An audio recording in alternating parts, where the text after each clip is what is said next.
In 1991, Clinton, Missouri, was the kind of small American town where life seemed calm and predictable.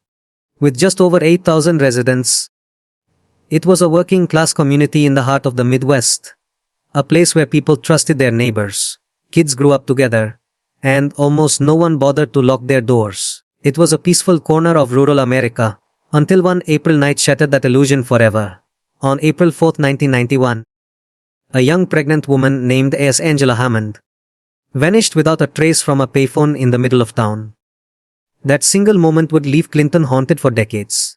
Angela Marie Hammond, born February 9, 1971, was outgoing, kind, and loved by everyone who knew her. In 1991, she was about to graduate and was engaged to her high school sweetheart, boss Rob Schaefer, a well-liked young man and former school athlete. They were expecting their first child, a symbol of hope and young love in small-town America. Though they weren't living together yet, they often talked late at night on public phones. A habit that would turn fateful.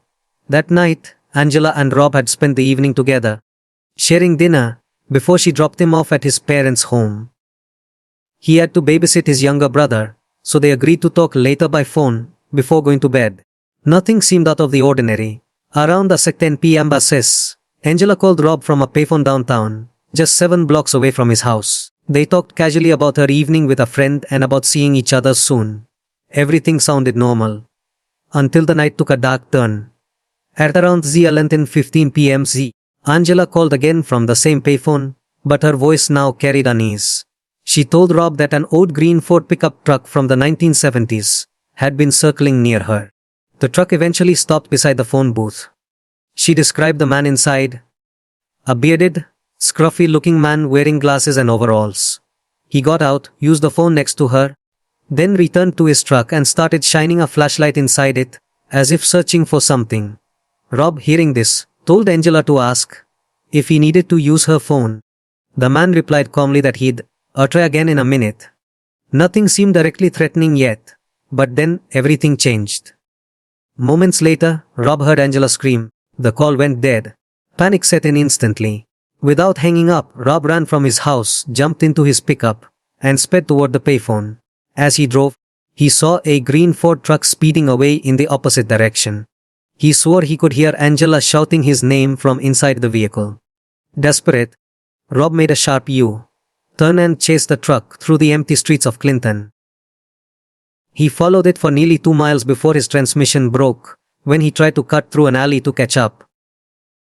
Helpless, he watched as the truck disappeared into the night. The abduction took place at the intersection of 2nd and Jefferson Streets, a well-lit area right in the heart of town. Yet, shockingly, no one else saw or heard anything. Rob's testimony was the only clue police had. No license plate, no physical evidence, just the description of the truck and its driver. Still, investigators took immediate action. A pregnant woman vanishing in a small town drew huge attention. Everyone knew Angela, and the idea that she would run away was impossible. Police and volunteers searched tirelessly. Rob described the truck as an older green Ford F-150 with a decal of a jumping fish on the back window. More than 16 similar trucks in Missouri were investigated, but none matched. No trace of Angela or the truck was ever found. Soon, suspicion began to fall on Rob himself. After all, he was the last person to hear her voice. But Angela's mother, Asmasha Cooks, fiercely defended him. She knew Rob well and stood by his story. Eventually, the police cleared him of all suspicion. Still, the case went cold. As months passed, investigators noticed disturbing similarities between Angela's disappearance and 2 other unsolved cases within 100 miles. A Trudy Darby, 42, vanished from a convenience store in January 1991. Her body was found days later, shot twice in the head. Cheryl Ann Kenny, 30, disappeared in February from another Missouri town. Her body was never found. All 3 women vanished at night, and all were kind, respected members of their communities. Detectives began to suspect a serial killer might be roaming central Missouri. But no connection could ever be proven. For years, Angela's case appeared to be at a dead end. It was featured on Unsolved Mysteries and other TV programs, but no new leads came. Then, in 2021, 30 years later, Clinton police released a stunning new theory. They believed Angela might have been kidnapped by mistake. As a new lead suggested she may have been mistaken for another young woman named Angela. the daughter of a US federal informant involved in a major drug investigation. That same night, the real target's family received an anonymous letter threatening their daughter, also named Angela, who lived in Clinton and even resembled Angela Hammond. Police now think the kidnappers may have taken the wrong woman and possibly killed her once they realized their mistake. If true, Angela's death may have been an act of revenge gone horribly wrong, and perhaps the coolest truth of all is that the people responsible might have silenced her because she could identify them. Today, the mystery remains unsolved. Angela Hammond would be 54 years old in 2025. Her child, the baby she was carrying that night, would now be an adult, old enough to have children of his own. For Rob Schaefer and Angela's mother, the pain never faded.